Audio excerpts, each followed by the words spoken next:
what's happening next? Where are we going? Who's driving me? Well, what about this weekend? And that can feel really overwhelming when it's day in and day out. And you feel like I can't even go on a girls' night out or a trip for work without leaving a 10-page itinerary behind because all the information usually lived in my own brain. And how are they all going to survive without me? So both of those things are, I think, pain points that families everywhere feel just on the basis of how we get all this information so quickly and so digitally now. This is where we enter the Thunderdome, boys. Let's do that. All right. I already held in one comment. I just swallowed it down. Don't hold it in. Let it out. Let it out. But before we get Let there, it out. Let it out. Why, go get your wives to this conversation. All right.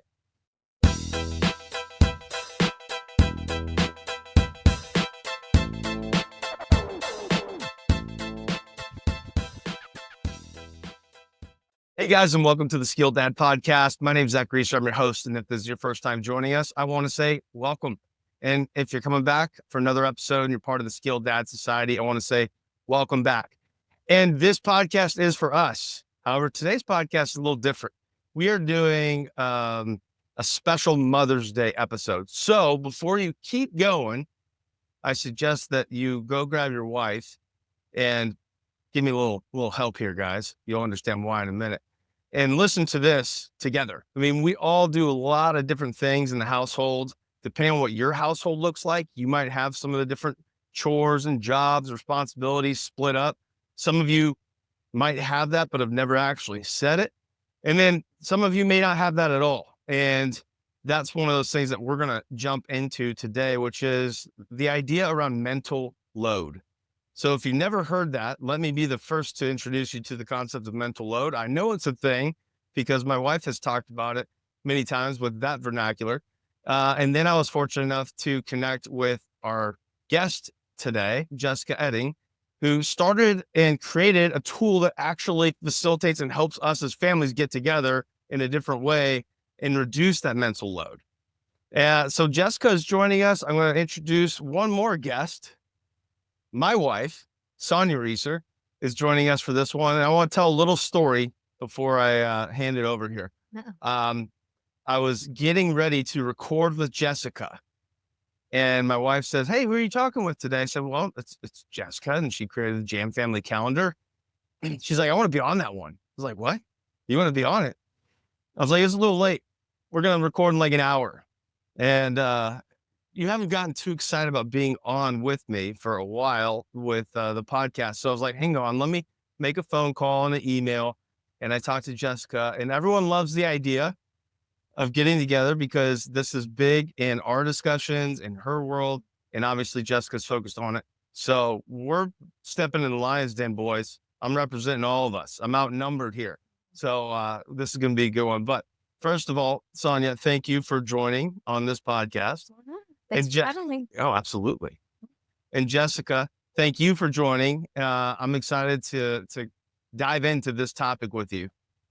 I'm so excited to be here with both of you guys. Thanks for being brave and having both of us here with you today. It's going to be fun. Will be fun. Just in the conversation that we had. So for those of you that are new to the podcast, I always sit down with everyone before I have them on the podcast just to make sure we're in sync with, hey, what would we talk about? Would be beneficial to you all who are listening? And then also, like, is there, for lack of a better term, connection with the person you're talking with so that it's not just, listen to two people kind of drive and pull some grit to get through a podcast episode. And it's the opposite of that when I talk to Jessica, just with her passion and what she's learned and what she's doing. And also how familiar everything was that she's talking about. I was like, okay, this is going to be a good one. So Jessica, maybe tell us a little bit about yourself. I know I did a quick intro, but anything you'd like to share, and then we'll just dive in. Yes. So I'll preface this by saying I'm in a similar boat to you guys. I'm married and I'm also a mom of 3 boys. And I was working outside of the home. I was in the entertainment industry for many years working. And my sister had 2 kids as well. And one day we were chatting and we were just talking about how hard it is to kind of stay on top of everything with our families, with our households. And her kids are a little bit younger than mine. So she was asking me, well, what app are you using? You must be using something with Josh to be able to figure out who's going where and who's driving and what has to get done next and all the things. And I told her, no, I've been looking for that for a million years. Just like you guys, I'm sure there's so much going on when you have multiple kids in the house and so many schedules. And so I said to Amanda, I've always been looking for an app like that. It just so happens my sister is in software design. And so we started putting together our wish list of what would this magical family calendar and organization app look like that could take on a lot of the mental load we were dealing with and also just help us communicate better with our partners, with our kids, help everybody feel like they were on the same page. And so we decided to create Jam together. And we've never looked back, and we launched about a year and a half ago. And it's really exciting to be bringing this to, families all through the U.S. and also to you guys. Yeah. So if you had asked, okay, let me ask you this. If her sister had asked you, well, what app do you use? I have an answer. What would your answer be? Well, I mean, honestly, I have a half answer. I use Google Calendars for a lot of stuff. That's the biggest thing. My latest obsession is I really want to be able to take my Google Calendar and put it on the wall. Yeah. And a meal plan, like if I write my meal plans every day, so when the kids always ask, well, what's for dinner? I can just be like, look at the calendar. Just That's great. something that they can look at that would reduce the questions that they have, like where are we going? What are we having? What's going to happen next? That's the biggest thing. I was just thinking about this on my way over, like how much time I spent answering that kind of question and how much of my energy goes out to filling them in on what's going on. I'd love for them to just be like, you can look, you can read and see, Jessica, if you asked me that question about what apps I use, I think the first thing that comes to mind is all of them. So between Gmail, work email, so personal work, game changer app for baseball games, Sure. text messages, all the different shared notes like Costco lists and things like that. It's like, hey, did you see the updated note? I have not yet. I'll get right on it. So that's one of those things that came to mind is like, hey, what do you use? All of them. So I think what you all have built, and we'll talk more about that, is something that could have the potential to do very well for a lot of people with the mental load concept. So Yeah. So let me tell you guys something. You guys just hit on two of the top things that we hear from families all the time. So we hear about, there's apps, but there's so many. There's all the team apps. There's like we were GroupMe or WhatsApp for the classroom chain. There's calendar apps. There's, to-do apps. There's different things that ping you all day long, maybe for work. Now you're also getting pinged from Slack. And so how can any one person stay on top of all this? And I think what's interesting as parents today, that's really different than the way we grew up, where one piece of paper would come home in your backpack, and that was the information the school had to share with you. You could put it on your bulletin board, and that's it. And soccer practice was on Tuesdays, and that's it, because they had no other way to get you information other than that. And now they can be like, hey, we changed the field. We're going to do it on Wednesday. We're going to do this. And there's so much you have to stay on top of. And then your point, Sonya, to then be the one to have all that information and have to disseminate it to everybody is a huge job in and of itself. We're always looking for those of us who hold that information in our brains, we're looking for ways to have better visibility with our families, because it can feel like a lot when we're the only person. And honestly, I don't want to, stereotype, but generally it's mom who holds almost all of the information in the house and who's the one that everybody's going to ask, what's happening next? Where are we going? Who's driving me? Well, what about this weekend? And that can feel really overwhelming when it's day in and day out. And you feel like I can't even go on a girls' night out or a trip for work without leaving a 10-page itinerary behind, because all the information usually lived in my own brain. And how are they all going to survive without me? So both of those things are, I think, pain points that families everywhere feel just on the basis of how we get all this information so quickly and so digitally now. This is where we enter the Thunderdome, boys. Let's do that. All right. I already held in one comment. I just swallowed it down. Don't hold it in. Let it out. Let it out. But before we get Let there, it out. Let us Yeah. know. Why go get your wives to this conversation? All right. Okay. So real quick though, can we, from your perspective, Jessica, can you define mental load? So for some, maybe this isn't a term that they've heard, maybe, but can you define it so we're all using the same definition when we're talking about it? Yeah. So the mental load is all the kind of mental work that goes into running a family and a household. It can also involve physical labor too, like cleaning up and organizing, but it's not just that. It's all the thinking that goes around it. It's the scheduling, it's the driving, it's the meal planning. It's, oh, we're about to be on a break. So, what is our child care situation? Are we going to go on a vacation? Are we going to have my mom come in and watch them for 3 days because I have a work conference I have to go to? It's, oh, is there a prescription that needs to get called in? Are they up to date on all their appointments and shots?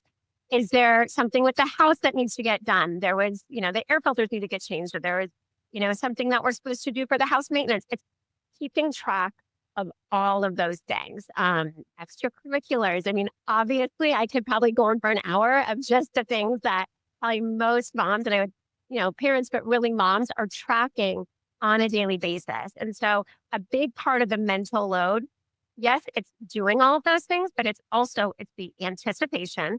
So knowing we're about to run out of groceries, someone better go to the store. We're about, like I said, to be on a break. Thinking of that right now because we're in spring and summer's coming. What are our plans for that? And then there's the execution part. Okay, who's doing it? Am I doing it? If I'm not doing it, who am I telling to do it? And what instructions am I giving to them? And then finally, there's the tracking part. Hey, my husband said he would do the camp sign up, but did he do it? Did he do it right? Did we get the confirmation? What happened with that? If we don't do it right, if we don't sign up before the deadline, like my kids aren't going to camp this summer, and that's going to be a nightmare. So it's kind of all those pieces together create this huge concept called the mental load that really results in hours of work for people, again, usually the moms in a relationship every day, every week. Yes. Thank you for that, by the way. In the signing up for stuff and saying we're going to sign up for stuff, always gets done. Just when you said that, I remembered I'm I have waiting for it. an email in my box because the whole we're approaching summer, and like summer is like its own like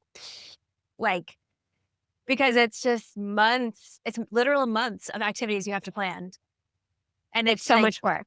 are you going to expose your child to a new skill during the summer, or are you going to just try and get childcare? Like, what's your goal in that? Or if they're going to be home and you're working, like, how are you going to manage that? Are you going to, if they are home, are you going to have them do chores? Are you going to have them do homework? What kind of homework's going to be?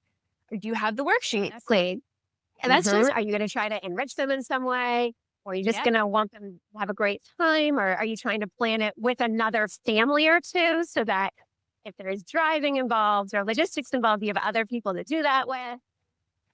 right. And then are they going to want to do chores? If so, like, what's the chore structure going to be? How much screen time are they allowed to have each day? What are they going to eat while you're working and they're at home?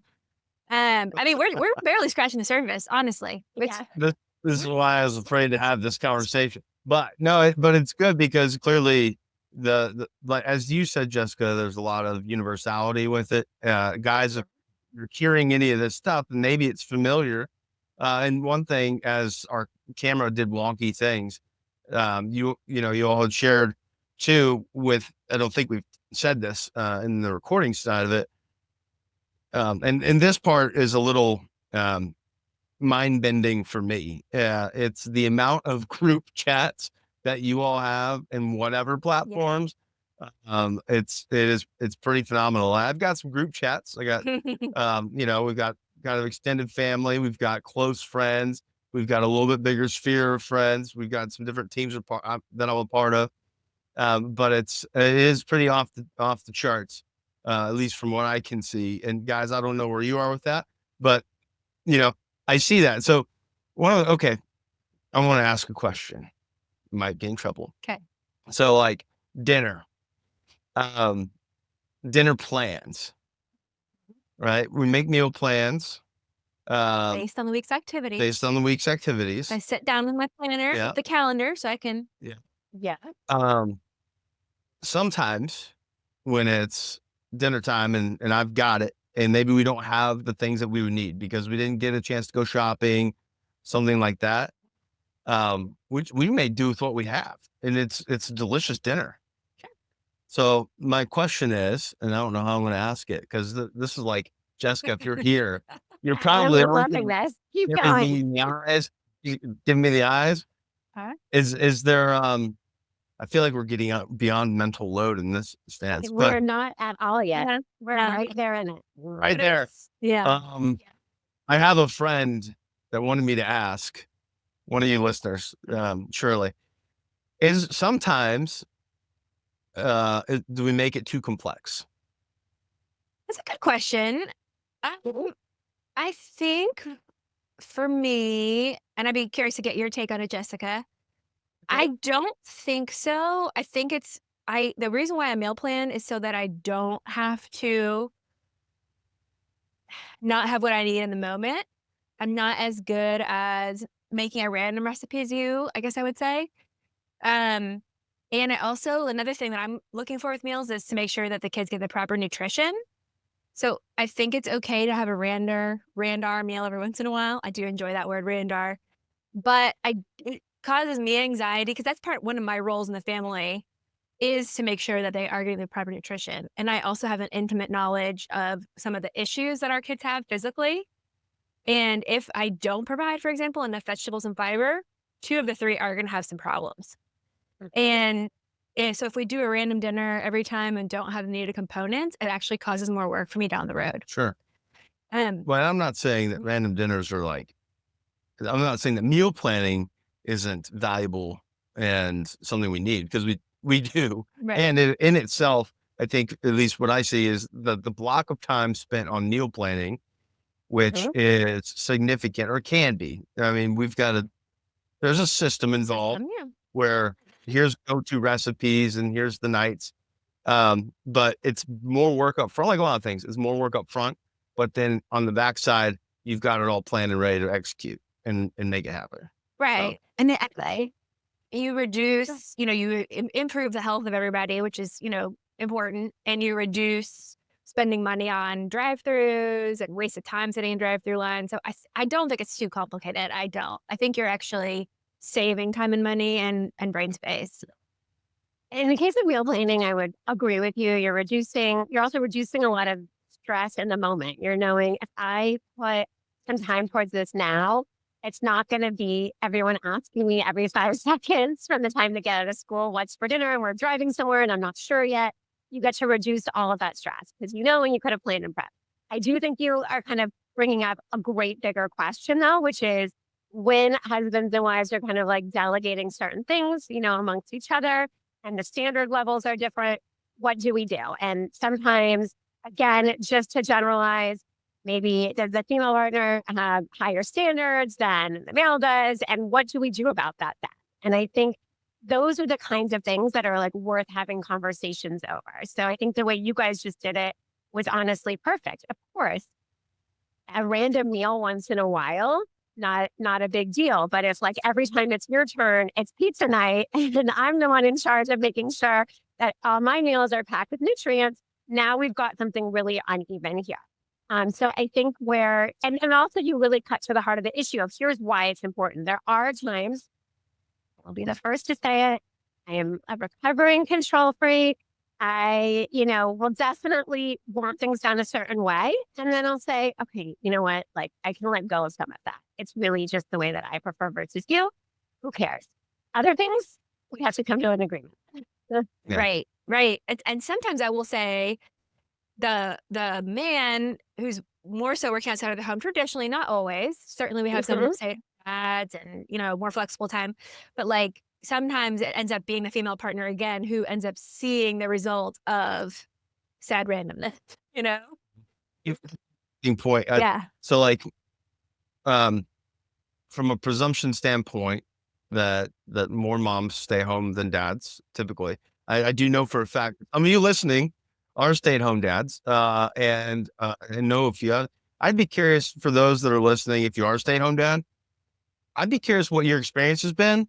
And also if there's a reversal, so to speak, and really what that looks like. I don't, and Jessica, I'm sure you've worked with several, um, so you would have a Yes, perspective on that. I But would say in the studies that have been done and then the use cases that we've seen in general, when there's a male stay-at-home partner, it actually does end up being just a little bit more equal or egalitarian in nature. Not to say that they never feel resentful or feel like things aren't being split up, equally. But I think whether you want to call it societal pressure or the way we were raised or whatever those kind of norms are, in general, breadwinning female partners are still doing more at home than, when the position is reversed. That's what most of these studies are showing right now. I definitely think that, it's something to kind of strive for. I also think it speaks to a bigger point of, look, every marriage is not the same. Maybe in one marriage, like the wife is a brain surgeon and she's not going to be able to track every little thing. And that's the agreement she and her husband came to, or vice versa. That's great. At the end of the day, though, you're still in this marriage, you're still in this partnership, and you still need kind of everybody in the family to have some way to have like some vague pulse of like what's going on in the family. And when you kind of lack that or lack like what we used to have, like that kitchen bulletin board, then people can feel like they don't know what's going on in the family when they're the ones who work more or travel more. And it can feel a little hard when they come back into the circle too. Yeah, yeah, that's right. I don't have this stat on me, but 77% of statistics are made up on the spot. So we'll roll with that. But families gathering around the table, to your point, in itself has decreased. Maybe not for a lot of you who are listening. Who's been listening for a while. But that's a big time for a lot of things. Catching up on what's going on in someone's day, what's going on with the kids at school. Like for us, we put the electronics away and currently have the opportunity to have dinner pretty much every night, with the exception of like maybe a baseball game because it's baseball season or some activity. Now, when I was traveling for work years and years ago, I was home like 0 nights, except for the weekends, pretty much. Totally different rhythm. And so, I think that's one thing that I'll throw out because a lot of this for my dad listeners, and I'm gonna presume that I'm gonna have a lot more mom listeners on here. So welcome. Uh, I just throw this challenge out to you. Is if you're not doing it, that's okay because you can recognize that you're not doing it. I would challenge you to try to do it and dive in there, at least get a couple nights around the table together to have those conversations. And it might feel different because it is at the beginning, but there's a lot that we both pick up on during dinner with what's going on with our kids. Is maybe not directly because it's a group, but cues of what to follow up on later. If maybe there was a body language thing or a tone thing, it's like, oh, okay, well, I might want to check on that during bedtime or some situation like that. But so I challenge everyone listening, sit around the table, and there's a lot of benefit that comes from that. We honed in on meal planning and cooking. There's a whole list of chores, so to speak, that it takes to manage and maintain a household. And we could spend hours going through them, like you said, Jessica.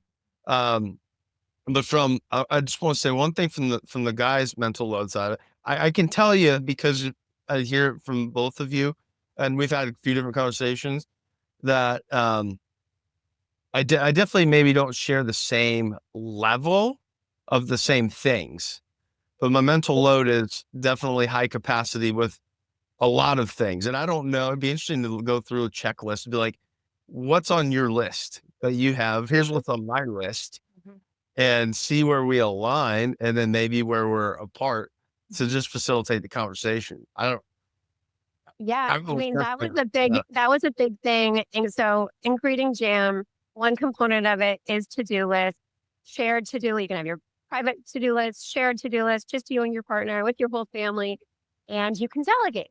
And what was really interesting for me and my husband, and also a lot of our users, is I think most couples, they maybe think that they're splitting things kind of evenly, like, oh yeah, I do this, you do that. But then when it starts actually getting enumerated on the list, because a lot of things that often the female partner is doing are things that maybe aren't registering for the rest of the house. It can also be called invisible labor, where it's like, hey, all those things we needed just magically appeared at our house, and all the supplies we needed are now here. So when you start putting it on a list together, you can see, where is it uneven? Are we okay with this unevenness? Like maybe we are, maybe you're in a really busy season for work and I'm not, or whatever that might be.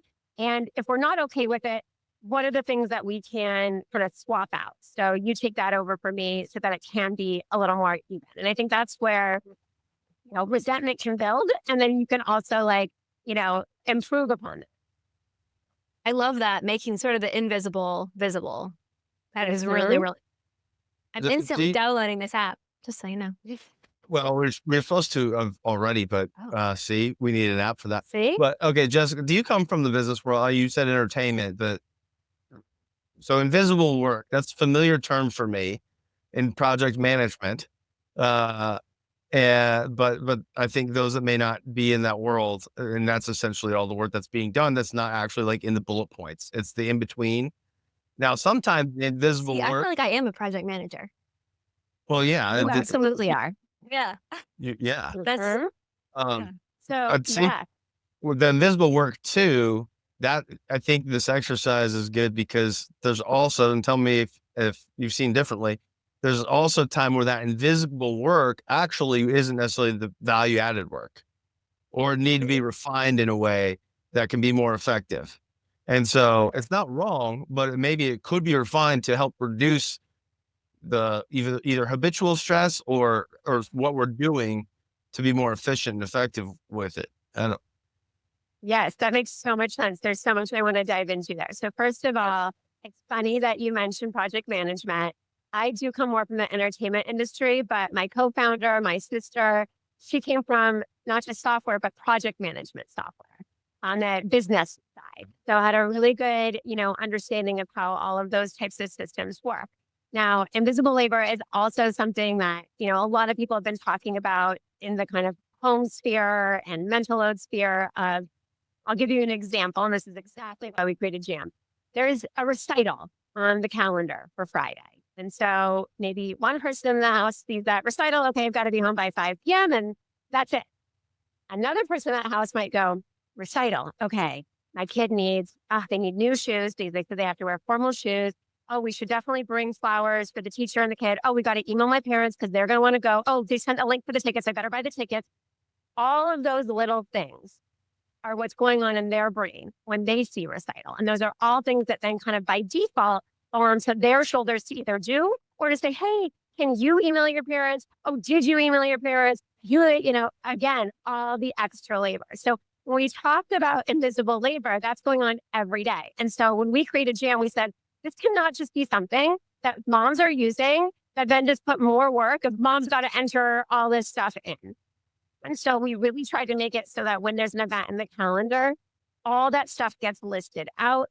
If you send it in to Jam through an email, we basically have a feature where when you get emails like a school newsletter, you can just forward it to Jam and our software gets all the events that are in that newsletter onto the calendar for you, for the right people. And it takes that information and says, hey, it looks like you need to buy tickets. It looks like you need to do this. It looks like you need to do that. And so and again, like you're talking about, it takes a lot of that invisible labor that really could be done a lot more effectively.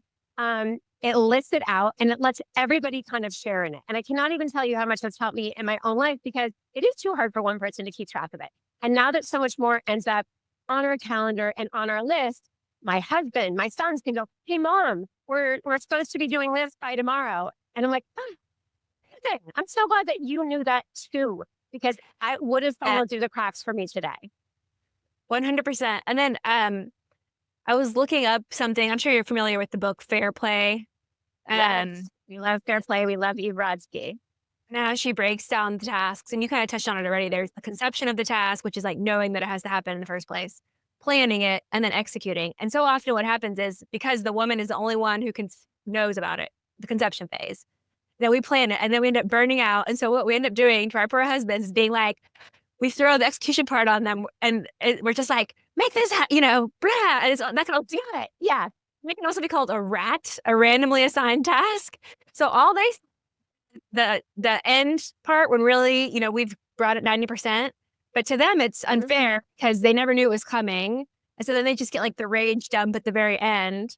Whereas what you're describing with the app brings them into the conception and planning phase. So they don't get the random rage rat at the end of like, get the flowers, get the shoes. 100%. Why didn't you know that already? Yes, exactly. And they don't even have the insight that we've been thinking about this for weeks and we've taken it this far. We just can't get it to the end because now there's a work deadline or now there's a call. And so a lot of times they didn't even have the source of the initial information to start with. That was really big. We talked to a lot of men and husbands and dads, and they're not, the school doesn't put them on the chain that has all the information, or they're not on the WhatsApp. And so they're like, how was I even supposed to know this? Where is this information for me to find so that I can participate more fully? Right. So You know how we start making dinner with what you got in the pantry? Sometimes it can feel like that, where you've got fragments of information and you got to put together a solution. Because I don't know about you guys, but like I like to fix stuff. I like to provide solutions. I've learned when not to provide solutions and just listen as well. Yes. Which, if we're talking skill down and some of the different skills that we can take, it's not just about being skilled dad in this case, working towards being a skilled husband. There's a reason I don't have that podcast, right? But what you were talking about, and I've had some travel tools in the past that it helps a ton, where it all comes through a newsletter and maybe the newsletter buries the information, but it's extracting that. The word that came to mind is household optimization. So a lot of the stuff that you're talking about also in my mind kind of goes to business. That's where I spend a lot of my time, a lot of my thinking as well. And I want to also, like, again, we could go for a long time, I think, hitting on a lot of things. But to respect the time that we do have, I'm curious to kind of move forward a little bit on what you've seen after when someone gets to a point where we just listed all the things and it's a little bit chaotic in our brains. And it's like, oh my God. Right. And what happens afterwards? And I want to give one example before we do that. I recently had a baseball game, and I had a whole crew or not a whole crew. I had one member that wasn't there, but I had him on the lineup. And if you didn't get there by the second inning, I'm gonna have to take it out every time he showed up. So I texted his dad and I said, "Hey, are you gonna be here?" I didn't hear that he wasn't. Get a response, "No, we're not going to make it because it conflicts with this other thing." And I responded like, "Hey, can you tell?" I was a little bit like, "Can you tell me your whole calendar for the rest of the season? Because I need to know. Otherwise, there's ramifications for other people, right?" And so he came back a little bit later and just laid it out. Is like, we should have recognized that with this commitment and this commitment, we maybe should have signed up, because here's the time in between places, hidden work that we don't always account for travel time. Here's the time in between places. Here's this and that. And the end result is, we're not going to be able to move forward, which I understand, I respect, I totally get.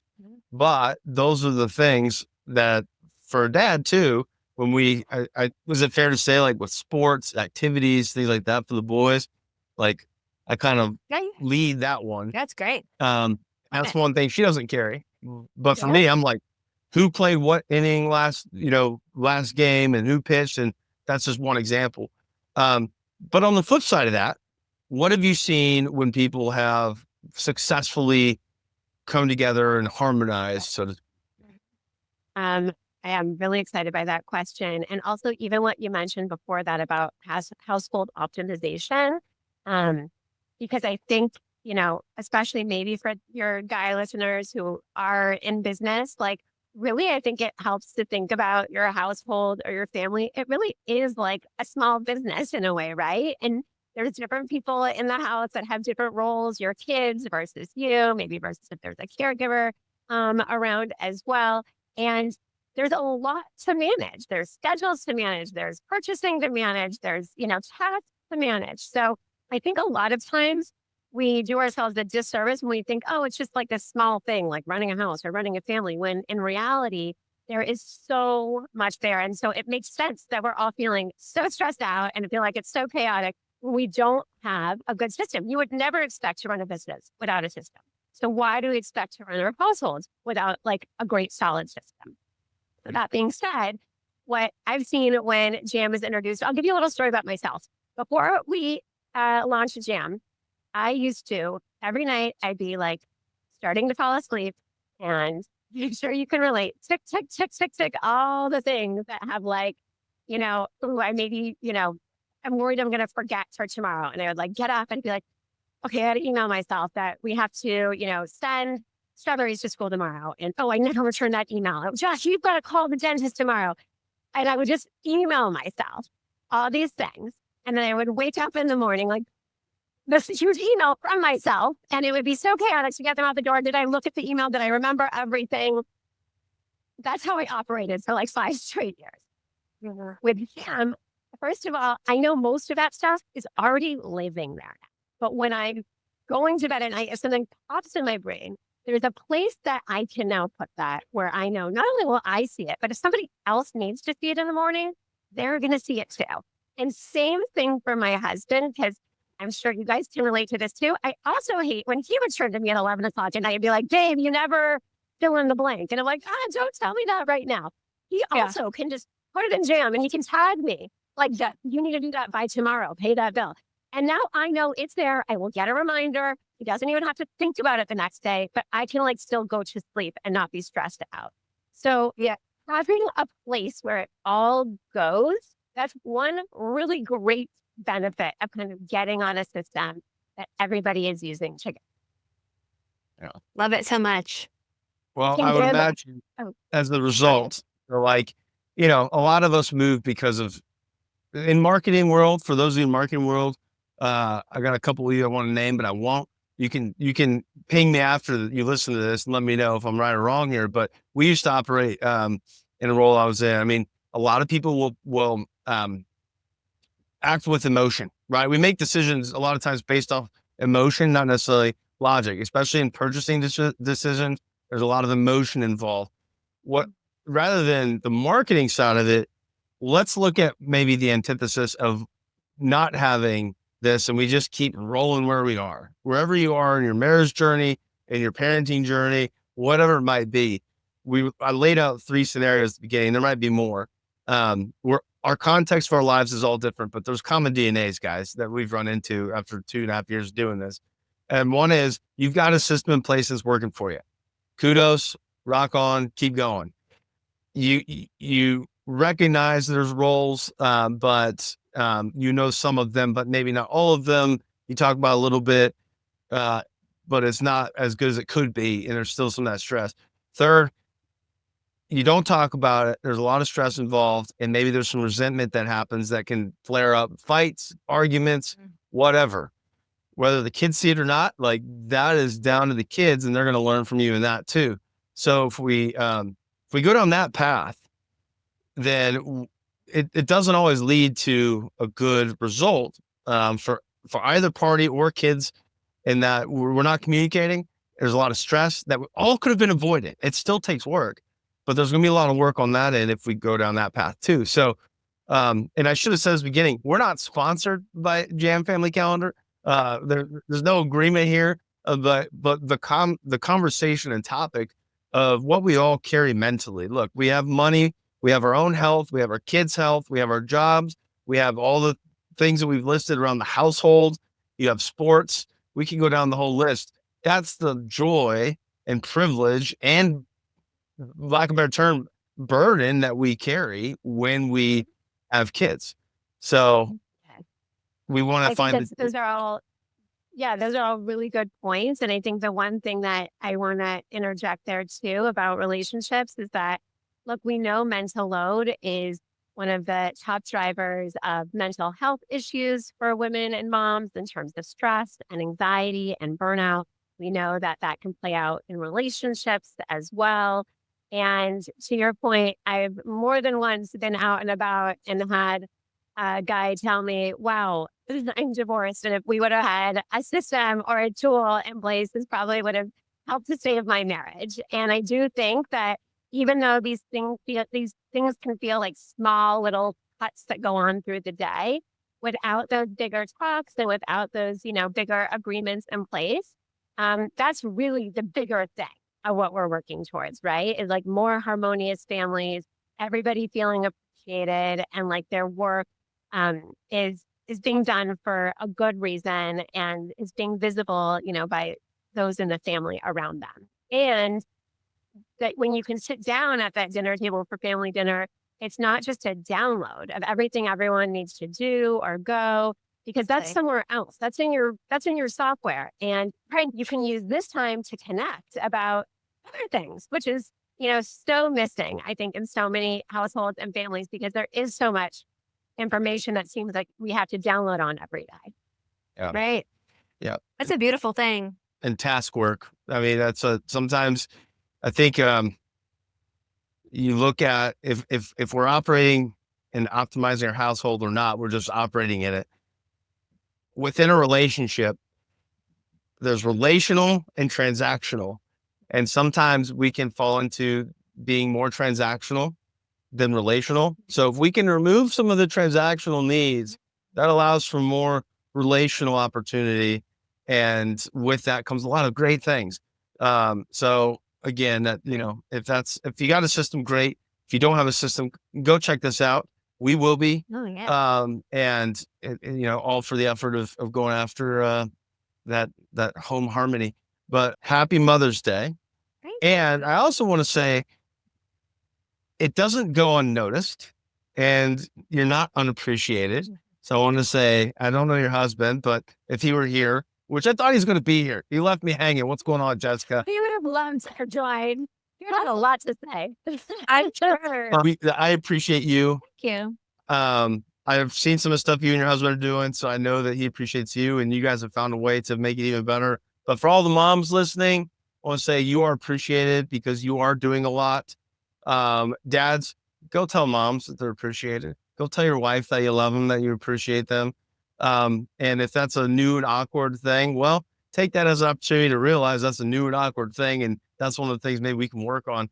But in the meantime, I want to say thank you, Jessica, for joining on this podcast. I'd love to sit down and do it again, maybe after we've dove in. Yes. Sure. Yes, God. that'd be so exciting. That'd be fun. And I love Sonya, that thank idea. you for joining. Of course. I'm off to download an app. Now she's up and down up. Well, thank you both. I really appreciate you joining, and we'll jump on here again soon. Okay. Thank you, Sounds good. Jessica. Thanks so much for having me and opening me into your lives for a little bit. It was great. Absolutely. I feel like we should get drinks now, but we're in house.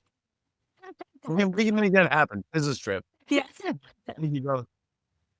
Well, guys, hey, thanks for tuning in this far into the podcast. Different podcast for us. This is a different podcast because not only are there multiple people, but it was a good conversation, bringing in the moms to the conversation as well. There's some things that I can imagine you disagreed with. Maybe you're in your car listening. You're like, well, what about this? What about that? Hey, I get it. And that's why I told both of them. I was a little afraid getting on here, but ultimately what I think is really interesting is when Jessica's talking about all those things, those aren't unfamiliar to me. And so there's this universal thing that as parents, we are all working on and working towards. And being that you're at the end of this podcast and you listen to the Skilled Dad podcast, and those that have listened and continue to listen, thank you. I know that you're the ones that want to step up and find the things that we can work, make effective, and continuously become better.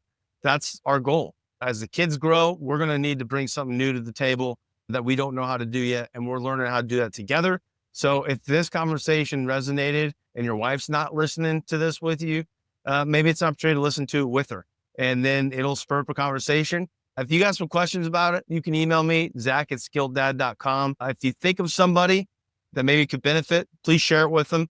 And so that we can reach more people and help them at least listen to somebody else that's dealing with this, because you're not the only one. I guarantee it. If you could leave us a review and like and subscribe to this podcast, we appreciate it because it picks up in the system and sends it out to more people. But ultimately, I hope that you took something away from this conversation that you can apply to your journey and your life to becoming the Skilled Dad.